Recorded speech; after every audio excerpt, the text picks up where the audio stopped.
जय श्री राम। 22 जनवरी 2024 हम सब सनातनियों के लिए बहुत ही शुभ दिन है, क्योंकि इस दिन है इनॉग्रेशन हमारे राम टेम्पल का अयोध्या में।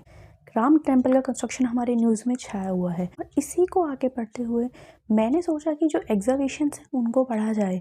जितना मैंने सर्च किया मुझे कहीं भी कोई एक प्रॉपर डिस्क्रिप्शन नहीं मिला कि एग्जीबिशंस के रिजल्ट्स में क्या आया, क्या क्या हमें बाबरी मस्जिद के नीचे से मिला। आर्कियोलॉजिकल सर्वे ऑफ इंडिया इन्होंने 2 एग्जीबिशन राम मंदिर साइट पे किया और दोनों एग्जीबिशन के रिजल्ट्स जो थे वो काफ़ी डिफरेंट। दोस्तों, जो पहला एग्जीबिशन था वो 1976 टू 77 के बीच में हुआ था, जिस एग्जीबिशन को लीड किया था डॉक्टर बीबी लाल ने। इन्हीं की टीम में एक मेंबर थे के मोहम्मद। उनके कई सारे इंटरव्यूज़ और उनके कई सारे आर्टिकल्स को मैंने पढ़ा और उससे ही मैं समझ पाई कि एक्चुअली में एग्जीबिशंस के रिजल्ट्स क्या क्या है। तो अब फर्दर जो भी फाइंडिंग्स मैं आपको बताने वाली हूँ के मोहम्मद जी की और मेरी पर्सनल थोड़ी सी रिसर्च के बेस्ड है। सब कुछ इसमें इंक्लूड ऑब्वियसली नहीं है, बिकॉज मेरी खुद की भी लिमिटेशंस हैं। मैं आर्कियोलॉजी की स्टूडेंट नहीं हूँ, मैं हिस्ट्री की स्टूडेंट भी नहीं हूँ। तो जितना मुझे पल्ले पड़ा, जितना मुझे समझ आया, उसके बेस पे मैंने वीडियो बनाने की कोशिश किया है। तो पहला जो एग्जीबिशन था वो 1976 में कंडक्ट किया गया था, जो कि डॉक्टर बीबी लाल ने कंडक्ट किया था। इस टीम के जो रिसर्चेस थे वो इस प्रकार थे। तो इन्हें मॉस्क के अंदर 12 पिलर्स मिले जो कि हिंदू टेम्पल्स थे। तो यहाँ मैं आपको बताना चाहती हूँ, इस टाइम तक मॉस्क को डिमोलिश नहीं किया गया था। क्वेश्चन एक दिमाग में आ जाता है कि हिंदू टेम्पल्स के कैसे थे, हम पिलर्स को कैसे बता सकते हैं कि हिंदू टेम्पल के हैं या किसी और चीज़ के हैं। तो 10 से 12 सेंचुरी के बीच में जो टेम्पल्स होते थे हिंदू टेम्पल्स, उनके पिलर्स के बेस में लोवेस्ट पार्ट पे पूर्ण कलश का डिज़ाइन हुआ करता था। मैं इसकी फ़ोटो यहाँ पर ज़रूर लगाऊंगी। तो जो पूर्ण कलश का डिज़ाइन है आप देख सकते हैं। इट सिम्बलाइजेज अ कलश या एक घट जिसमें से फॉलिएज बहुत सारा निकल रही है ना। तो ये जो है एक सिंबलिज्म है एज अ रिगार्ड। तो हिंदू टेम्पल्स के लोवेस्ट पार्ट में ये कॉमन फीचर मिलता है जिसे हम पूर्ण कलश बोलते हैं।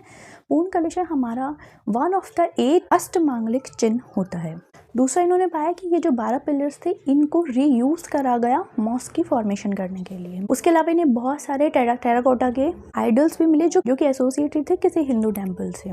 तो इस एग्जीबिशन के रिजल्ट में अगर आप ध्यान से देखें तो इसमें हमें ये पता चलता है कि इस मॉस्क के नीचे फॉर श्योर एक मंदिर था, लेकिन ये मंदिर राम मंदिर ही था ऐसा अभी तक कोई प्रूफ नहीं मिला हमें। थोड़ी जो मुद्दा है मंदिर वर्सेस मस्जिद, ये हीटअप होने लगा और इलाहाबाद कोर्ट ने 2003 में फिर से एक एग्जीबिशन लीड करने के लिए ASI को ऑर्डर दिया। इस बार का जो सेकेंड एग्जीबिशन था ये लीड किया डॉक्टर BR मनी ने। तो सेकंड एग्जीबिशन के रिजल्ट्स कुछ इस टाइप से थे। सेकंड एग्जीबिशन के रिजल्ट को हम ज़्यादा वैलिडेटेड मानते हैं बिकॉज ये जो पूरे रिजल्ट्स थे ये वीडियोग्राफ्ड हुए थे थ्रू आउट द एग्जीबिशन। तो इस एग्जीबिशन में सबसे पहले हमें more than 50 pillars and pillar basis मिले।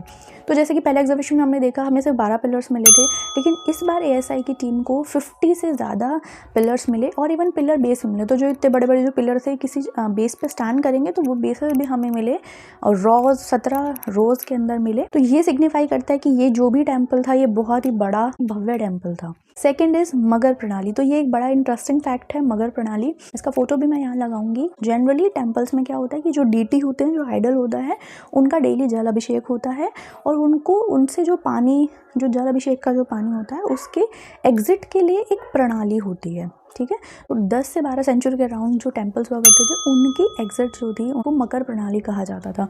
मकर सिग्निफाइज क्रोकोडाइल। ठीक है। मकर जो है वो हिंदुइज्म में कहा जाता है कि गंगा माता का वाहन है। इस बार हमें मोर देन 265 टेराकोटा के आइडल्स मिले जो कि एसोसिएटेड है अगेन किसी हिंदू टेम्पल से। इन आइडल्स में हमें बहुत सारे गॉड एंड गॉडेसेस के आइडल्स मिले। टेराकोटा के आइडल्स को हम लोग फिग्यूरेंस बोलते हैं। तो ये हमें एलिफेंट्स की शेप के मिले, क्रोकोडाइल की शेप के मिले जो कि गंगा माता का वाहन है, टॉर्टोइस की शेप के भी मिले जो कि माँ यमुना का वाहन है। हमें एक आइडल मिला जिसमें कि हम ब्रेस्ट पोर्शन देख सकते हैं आइडल का, किसी फीमेल का ब्रेस्ट पोर्शन है along with the ornaments and hands. हमें हॉर्स हेड आइडल मिला। टूटा हुआ पैर, यानी किसी आइडल का टूटा हुआ पैर भी हमें वहाँ पे टेराकोटा का मिला। तो ऐसा कहा जाता है कि 131 एनिमल फिगुरेन थे प्लस 62 के अराउंड हमारे ह्यूमन फिगुरेन थे। तो ये तो प्रूव हो चुका है कि यहाँ पर एक टेम्पल एग्जिस्ट करता था, बट ये श्री राम का ही टेम्पल है। ये कैसे प्रूव होगा? तो ये प्रूव होगा विष्णु हरि शिला से। इसका फोटो आप यहाँ देख सकते हैं। विष्णु हरि शिला के साथ हमें एक इंस्क्रिप्शन मिला जो कि अप्रॉक्सीमेट 20 लाइन्स का था।